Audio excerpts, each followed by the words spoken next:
বাস্তুশাস্ত্রে ব্রহ্মস্থান কি?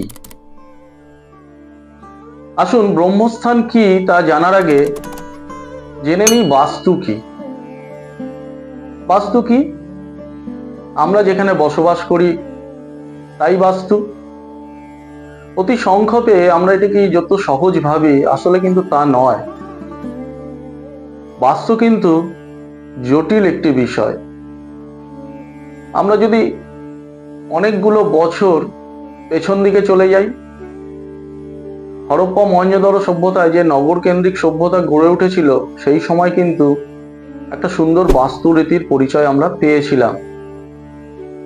তৎকালীন সময়ে হয়তো সেভাবে বাস্তু নিয়ে বা বাস্তুর গঠন প্রণালী নিয়ে অত জটিলভাবে বা অত সূক্ষ্মভাবে তার রিসার্চ বা গবেষণা না থাকলেও পরবর্তী সময় বৈদিক যুগে বা আর্যদের যুগে বাস্তু নিয়ে কিন্তু তৎকালীন মানুষের মধ্যে একটা বিরাট চিন্তা বা কি করে বাস্তুকে আরো উন্নত করা যায় তা নিয়ে তারা কাজ করেছিল। আর তারই ফলস্বরূপ আজকের দিনে আমরা যে বাস্তুশাস্ত্র নিয়ে আলোচনা করি, সেই বাস্তুশাস্ত্র আমরা আজকের সেই ব্রহ্মস্থানের কথাই আপনাদের বলবো। বৈদিক যুগের গ্রামগুলোর কথা একবার ভাবুন তো। বৈদিক যুগের গ্রামগুলো যদি আমরা দেখে থাকি, আজ থেকে অত হাজার বছর আগেও সেই গ্রামগুলোর মধ্যে যে বাড়িগুলো বা যে গ্রামীণ সভ্যতা গড়ে উঠেছিল, সেই গ্রামীণ সভ্যতায় আমরা কি দেখেছি? যে চারপাশে ঘর, কোনো ঘরে হয়তো রান্না হচ্ছে, কোনো ঘরে হয়তো থাকার জন্য রয়েছে, কোনো ঘরে বৈঠকখানা ঘর হিসাবে রাখা হয়েছে, কোথাও পড়াশোনার ঘর হিসাবে রাখা হয়েছে, কোথাও স্টোর রুম রাখা হয়েছে, কিন্তু মাঝখানে রাখা হয়েছে একটি বিশাল উঠোন বা প্রাঙ্গণ। সেই উঠোনে কিন্তু কোনো ঘর বা কোনো কিছুকে রাখা হতো না। বাড়ির চারপাশে ঘর থাকলেও, বাড়িটিকে চারপাশ দিয়ে ঘেরা থাকলেও মাঝখানটি থাকতো মাঠের মতো ফাঁকা। কেন ফাঁকা রাখা হতো? কেন বাড়ির চারপাশকে ঘর বানিয়ে মাঝখানটিকে ফাঁকা রাখা হতো? এর পেছনে নিশ্চয়ই কারণ আছে। তার কারণ হলো আমাদের এই যে বাস্তুরীতি বা বাস্তুশাস্ত্র, এই বাস্তুশাস্ত্রের মূল ভিত্তি কিন্তু অগ্নি, পৃথ্বী, বায়ু, জল এবং শূন্য। আমাদের এই বিভিন্ন যে দিক, অর্থাৎ পূর্ব, পশ্চিম, উত্তর, দক্ষিণ, ঈশান, বায়ু, অগ্নি, নৈঋত, এই যে কোণগুলো, এই কোণগুলো কিন্তু এই এক একটি অবজেক্ট বা এলিমেন্টের কারক। এবং আমাদের এই বাড়ির যে মাঝখানটি, এই বাড়ির মাঝখানটি সেটা হচ্ছে সেন্ট্রাল পাওয়ার, অর্থাৎ কেন্দ্রীয় বল। এই কেন্দ্রীয় বল কিন্তু বাড়ির এই চারপাশের সমস্ত শক্তিগুলোকে নিয়ন্ত্রণ করে। মাঝখানটি হলো ব্রহ্মস্থান। এই ব্রহ্মস্থানটি কিন্তু বাস্তুশাস্ত্রের অত্যন্ত গুরুত্বপূর্ণ একটি বিষয়। এই ব্রহ্মস্থানটি কিন্তু বাস্তুশাস্ত্রে অনুযায়ী সমস্ত শক্তিকে কেন্দ্রীভূত যেমন করে, সেমনি সমস্ত শক্তিগুলোকে একটি থেকে আরেকটিকে বিচ্ছিন্ন রাখে, যাতে সবাই এককভাবে কাজ করতে পারে। এছাড়া সেই সময় এই ব্রহ্মস্থানে কি ছিল? ফাঁকা ছিল। সেই সময় তখনকার আমলে গ্রামীণ সভ্যতা, বা আমরা কিছুদিন আগেও দেখেছি, আজও দেখি বহু গ্রামের বাড়িতে কিন্তু বাড়িতে উঠোন রয়েছে, সেখানে ছোট ছোট শিশু বা ছেলেমেয়েরা খেলাধুলা করে, পারিবারিক কোনো অনুষ্ঠানে জমায়েত হয়, এবং যখন সমস্ত কিছু মিটে যায় আবার সেই ব্রহ্মস্থানটিকে ফাঁকা রাখা হয়। আবার সেই একইভাবে সেন্ট্রাল এনার্জি, পারিপার্শ্বিক যে এলিমেন্ট বা আমাদের যে অগ্নি, পৃথ্বী, বায়ু, জলের যে ক্ষমতা বা বিভিন্ন দিকগুলোর যে ক্ষমতা, সেইগুলোকে কনসেন্ট্রেট করে।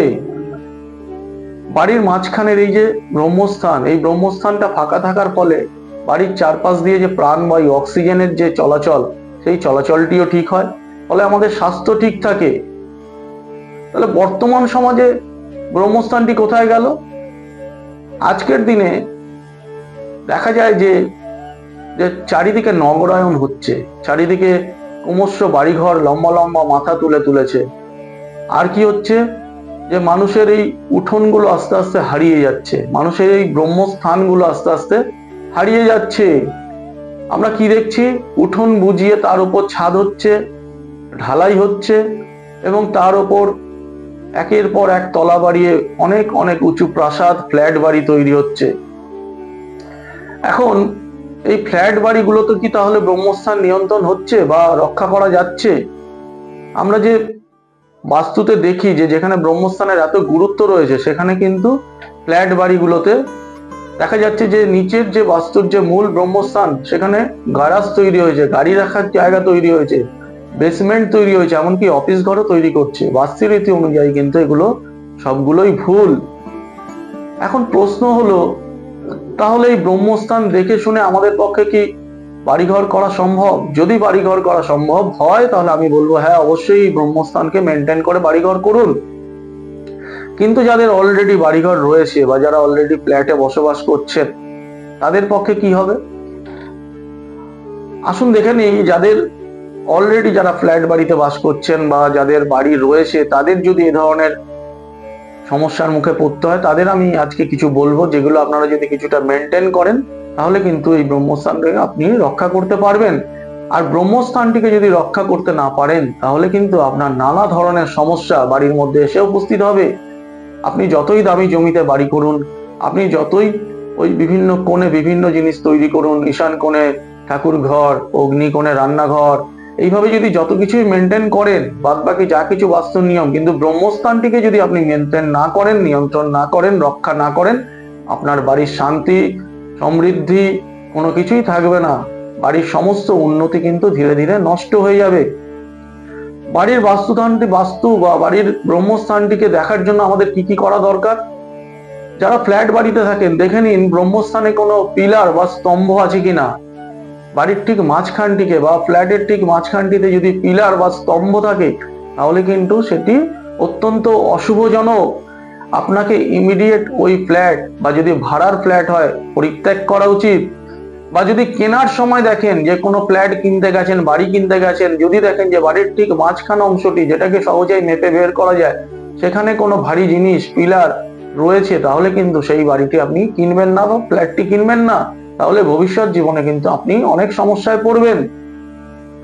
আর যাদের বাড়িতে ব্রহ্মস্থানে ফার্নিচার রেখে দিয়েছেন, হয়তো পিলার নেই, কিন্তু দেখা যাচ্ছে বসার কিছু সোফা রেখে দিয়েছেন, বিভিন্ন জিনিসপত্র সেখানে বসিয়ে রেখেছেন, ইমিডিয়েট সেগুলোকে সরিয়ে দিন। ব্রহ্মস্থানটিকে যতটা আপনারা খোলামেলা রাখতে পারবেন, ততটাই কিন্তু আপনি ভালো থাকবেন। আজকের দিনে ব্রহ্মস্থান নেই, বাড়িঘরগুলোকে আমরা জানলা দরজা বন্ধ করে স্লাইডিং এনেছি, আমরা স্বাভাবিক বাতাস নেওয়া বন্ধ করে এসির বাতাস খাচ্ছি। এগুলো কিন্তু কোনোটি বাস্তুরীতি অনুযায়ী নয়। যতটা পারবেন সুস্থ থাকার জন্য ব্রহ্মস্থানটিকে মুক্ত রাখবেন, বাড়িঘর উন্মুক্ত রাখবেন, যাতে প্রাণবায়ু আপনার বাড়ি বা ফ্ল্যাটে প্রবেশ করতে পারে। এবং চেষ্টা করবেন বাস্তুস্থান থেকে সমস্ত সমদূরত্ববর্তী অঞ্চলে এই বিভিন্ন কোণ অনুযায়ী, ধরুন পূর্ব, পশ্চিম, উত্তর, দক্ষিণ, ঈশান, বায়ু, অগ্নি, নৈঋত, এইসব কোণ অনুযায়ী যেসব বাস্তুরীতিতে যেখানে যেটা রাখতে বলা হয়েছে, সেগুলো রাখার চেষ্টা করবেন। আপনি সুখে থাকবেন, শান্তিতে থাকবেন এবং ভালো থাকবেন। পরবর্তী অনুষ্ঠানে বাস্তুর আরো কিছু টিপস নিয়ে আমি আপনাদের সামনে হাজির হব। আজকের মতো বিদায় নিলাম। নমস্কার।